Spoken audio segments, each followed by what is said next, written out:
Assalamualaikum, selamat pagi buat anak-anak ibu semuanya yang berada di rumah. Mudah-mudahan anak-anak ibu semuanya berada dalam keadaan sehat walafiat. Bagaimana anak-anak ibu, masih semangat untuk belajar? Jumpa lagi dengan Ibu Novi. Kita akan melanjutkan kembali pembelajaran kita tema 1. Tema 1, organ gerak hewan dan manusia. Subtema 3, lingkungan dan manfaatnya. Pembelajaran 1. Tujuan pembelajaran 1. Dengan kegiatan membaca, siswa dapat menentukan ide pokok setiap paragraf dalam bacaan secara percaya diri. 2. Dengan menulis, siswa dapat mengembangkan ide pokok menjadi sebuah paragraf secara tanggung jawab. Mata pelajaran yang kita bahas adalah Bahasa Indonesia dan IPA. Kamu pernah menentukan ide pokok dari gambar pada subtema sebelumnya. Sekarang kita akan menentukan kembali ide pokok dari gambar yang berbeda. Ide pokok sebuah gambar memuat hal-hal yang dibahas pada gambar. Amatilah gambar berikut, buatlah sebuah cerita berdasarkan gambar-gambar tersebut.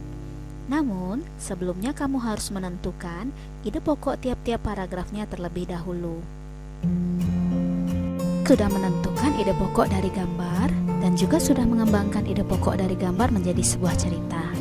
Sekarang, kamu akan menentukan ide pokok dari teks.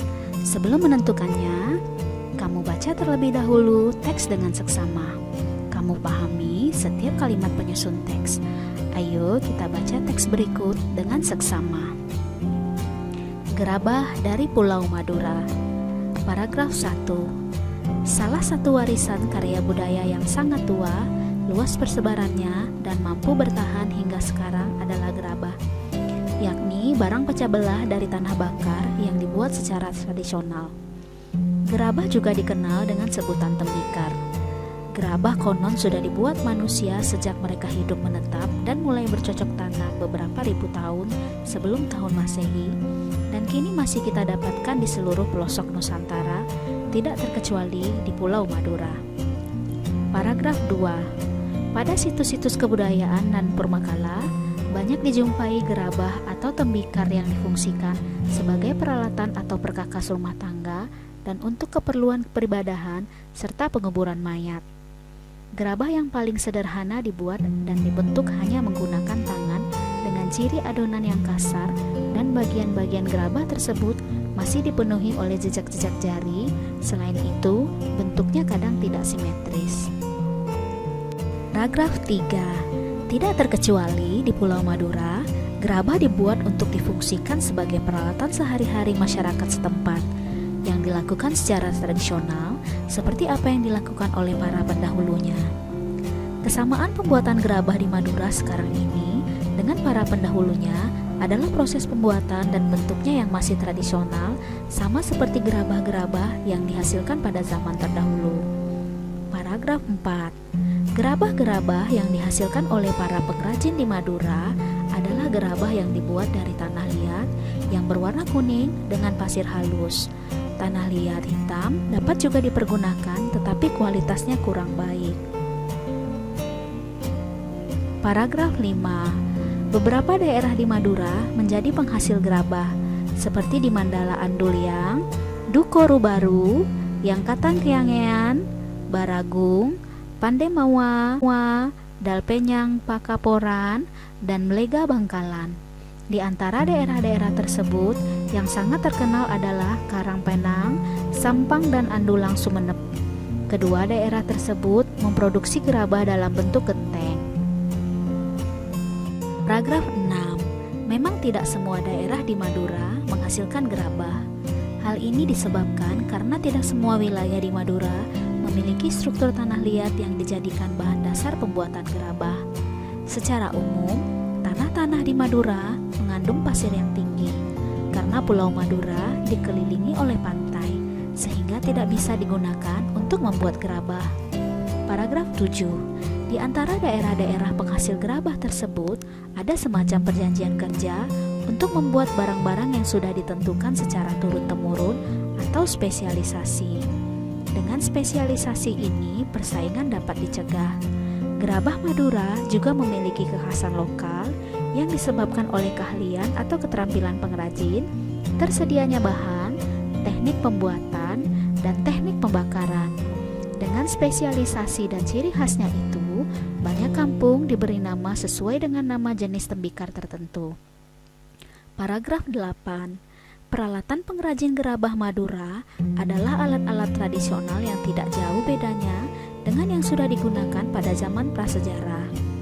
Alat-alat umum adalah cangkul, linggis, ember, dan alat-alat khusus seperti berikut. 1. Panompu atau penumbuk berupa bulatan bertangkai untuk alat membentuk bagian dalam. 2. Panempa atau panempa untuk pembentuk dan penghalus bagian luar berupa sekepingan papan. 3. Pangore atau pengerok, sejenis sabit bermata miring bertangkai panjang untuk menghaluskan bagian dalam. 4. Panyabungan, wadah air untuk menetesi gerabah dengan secari kain agar mudah dihaluskan. 5. Pangelet, secari kain untuk membentuk bibir gerabah. 6. Pangajakan, sejenis nyiru untuk ayakan pasir. 7. Pangabuan, tempat abu. 8. Panompal, alat menyisikan abu dari pembakaran. 9. Werkower, galah berujung kawat lengkung. 10. Pamatong, sejenis pisau atau kawat pemotong tanah liat. 11. Pungku, pembakaran gerabah. Paragraf 9. Adapun proses pembuatan gerabah dilakukan dengan tahapan-tahapan yang harus dilakukan secara berurutan. Proses pembuatan gerabah tersebut sebagai berikut. 1. Menyiapkan bahan berupa tanah liat. 2. Mengaduk tanah liat dengan dicampur air. 3. Setelah jadi adonan, diambil perbongkahan untuk dibuat bentuk kasar. 4. Dengan menggunakan kain pangelet, bibir atau pinggiran bongkahan dibentuk sehingga bulat melingkar. 5. Bila yang dibuat sejenis periuk, maka ketika pinggiran atau bibir sudah jadi, lalu diangin-anginkan. Baru kemudian membuat bagian perut yang terpisah dengan bibir. Kemudian setelah jadi perut dan bibir disambung dan diperhalus. 6. Bila yang dibuat bertelinga atau bertangkai, maka dibuatkan telinga atau tangkai untuk kemudian ditempelkan atau digabungkan dan diperhalus.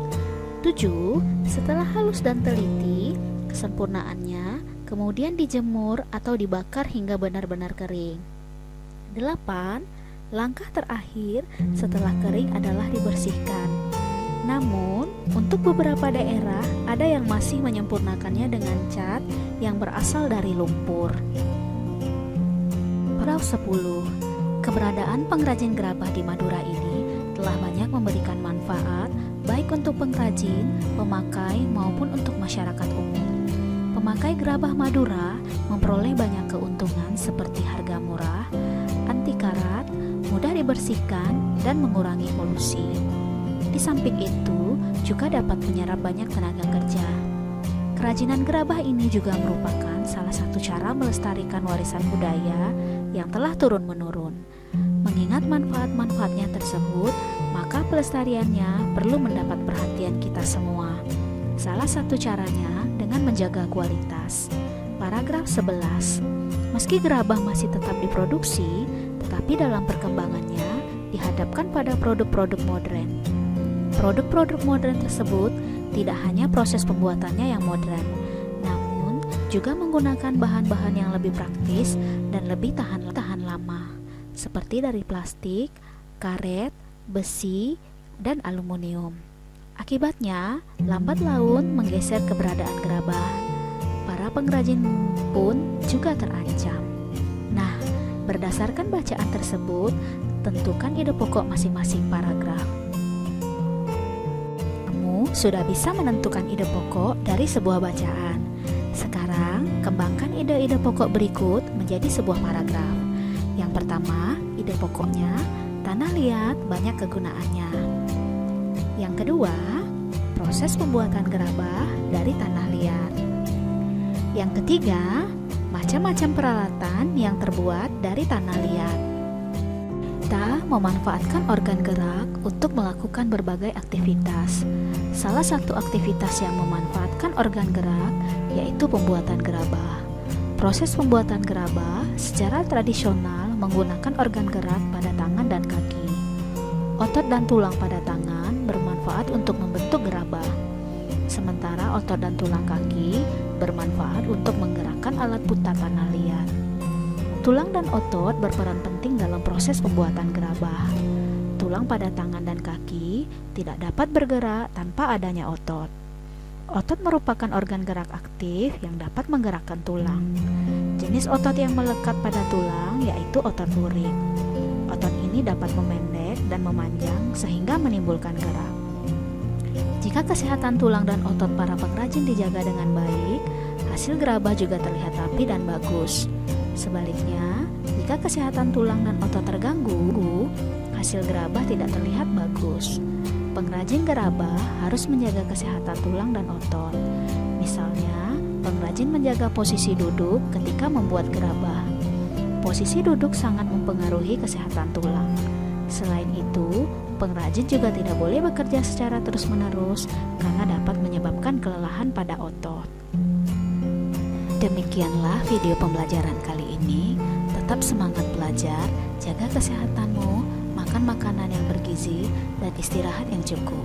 Selalu cuci tanganmu dan gunakan masker jika bepergian keluar rumah. Assalamualaikum warahmatullahi wabarakatuh.